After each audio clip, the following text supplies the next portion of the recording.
હવે આપણે આગળ પણ આવી જ પેટર્ન બેઝડ ટેકનિક જોઈએ. આની પહેલાં આપણે જે 3ની ટેકનિક જોઈ હતી, 1ની ટેકનિક જોઈ હતી, હવે એવી રીતે 6ની ટેકનિક જોઈએ કે 6નો વારંવાર પુનરાવર્તન થતું હોય અને એનો વર્ગ કરવો હોય તો 6નો વર્ગ કેટલો થાય? તો કે 36. બરાબર. હવે માની લો કે 6નું પુનરાવર્તન થાય છે તો કે 66નો વર્ગ કરવો હોય તો શું કરવાનું?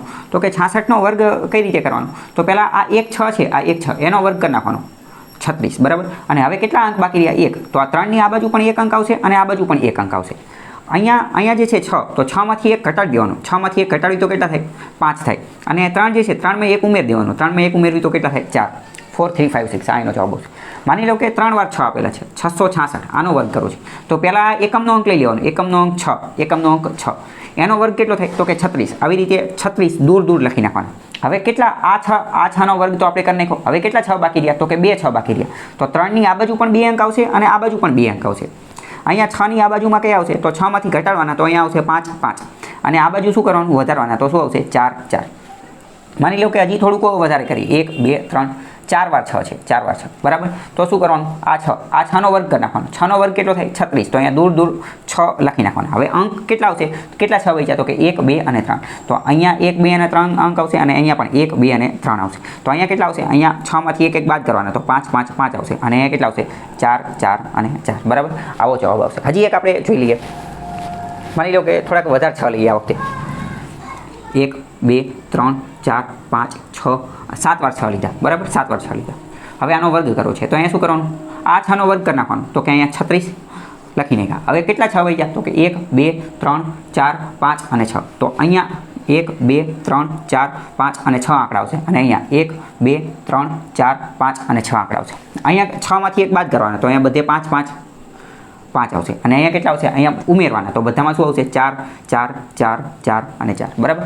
આવી રીતે તમે આખા દાખલા જે છે એ ગણી શકો છો. બરાબર. હવે તમારામાંથી ઘણા બધાને એવો પ્રશ્ન થાય કે પરીક્ષામાં આવડું યાદ કેમ આવે કે આ ક્યાં વધારવાના, ક્યાં ઘટાડવાના, ઓલું પેલું. તો એની માટે તમે એક સિમ્પલ ટ્રીક યાદ રાખો કે આ રિપીટ પુનરાવર્તન થતી જે વિદ્યા જે છે, પુનરાવર્તનવાળી વિદ્યા, એ ક્યાં ક્યાં કામ કરે?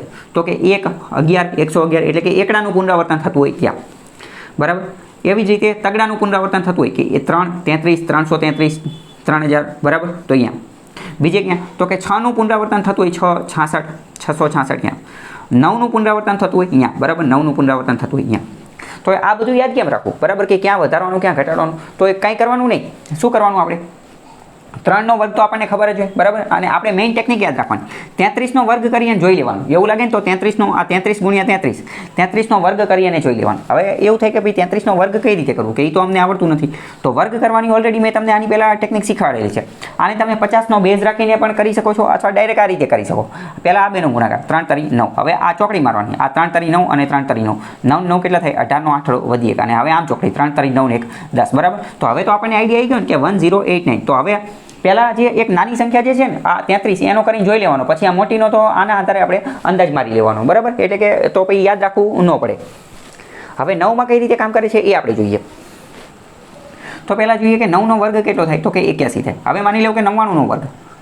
તો કે 99નો વર્ગ કઈ રીતે થાય? તો પહેલાં આ 9નો વર્ગ કરી નાખવાનો. આ 9નો વર્ગ કેટલો થાય? 81. હવે કેટલા નવડા બચ્યા? એકડો. તો 8ની આ બાજુ 1 અંક આવશે અને આ બાજુ 1 આવશે. આ બાજુ પણ 1 આવશે. બરાબર. તો હવે અહીંયા આ 8માં શું થશે? 8માં 1 ઉમેરાઈ જશે તો કે 9 થઈ જશે. અને અહીંયા 1માંથી આ 0 થઈ જશે. આ 1માંથી 1 અહીંયા બાદ થશે તો 0 થશે. બીજું 99નો વર્ગ આપણે સાલો પહેલાં પણ શીખી ગયા હતા 100ના બેઝના આધારે. 100ના બેઝના આધારે આપણે 99નો વર્ગ શીખ્યા હતા. શું કે 100 કરતાં કેટલા ઓછા છે? તો કે 1 ઓછા છે. 1નો વર્ગ કરો. 1નો વર્ગ કેટલો થાય? 1. પરંતુ અહીં 1 આંકડો ન ચાલે તો એટલે 0 1 મૂકો આપણે. અને 99માંથી આ 1 બાદ કરો તો કે 98 0 1. બરાબર. તો એ રીતે પણ આપણને યાદ હોય. હવે આ નિયમનો આપણે માની લો કે આગળ વધારે નવડા છે. 999 છે. 999નો વર્ગ કરવો છે. તો પહેલો એકમનો અંક જે છે એકમનો નવડો એ લઈ લો. એકમના અંક 9 એનો વર્ગ શું થાય? તો કે 9 9 81. તો ડાયરેક્ટ 81 મૂકી દો. પરંતુ 81 દૂર દૂર લખવાના. અને હવે કેટલા 9 બાકી રહ્યા? તો કે 2 9. તો અહીંયા પણ 2 આંકડા આવશે અને અહીંયા પણ 2 આંકડા આવશે.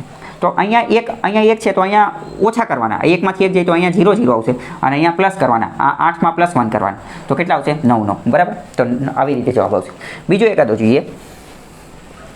માની લો કે 5 નવડા છે. 1 2 3 4 અને 5 નવડા એનો વર્ગ છે. તો પહેલાં એકમનો નવડો જે છે એકમનો 9 એનો વર્ગ કરી નાખીએ તો આ 81 બરાબર. હવે કેટલા નવડા બચ્યા તો કે 1 2 3 અને 4. તો અહીંયા 1 2 3 અને 4 આંકડા આવશે અને અહીંયા પણ 1 2 3 અને 4 આંકડા આવશે. 1 છે આમાંથી -1 કરવાનું તો 1 માંથી 1 જાય તો 0 તો અહીંયા બધે 0 0 0 અને 8 માં +1 કરવાના તો 9 આવશે. અહીંયા 9 9 9 અને 9 બરાબર. આવી રીતે આ ટેકનિક જે છે એ તમે વાપરી શકો છો.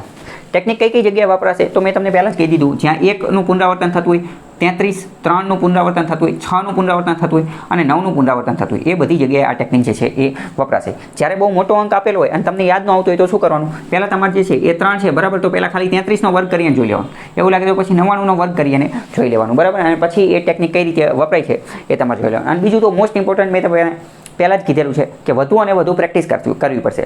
જેટલી વધુ પ્રેક્ટિસ કરશો એટલું તમને સસ્તું, સારું અને સરળ રીતે આવડશે. જેટલી વધુ પ્રેક્ટિસ હશે એટલું તમને યાદ આવશે. નહીં તો પછી એવું થશે કે એક્ઝામમાં યાદ જ નહીં આવે, બધી ટ્રીક યાદ નહીં આવે, ત્યાં તો પછી પરંપરાગત રીતે જ યાદ આવશે.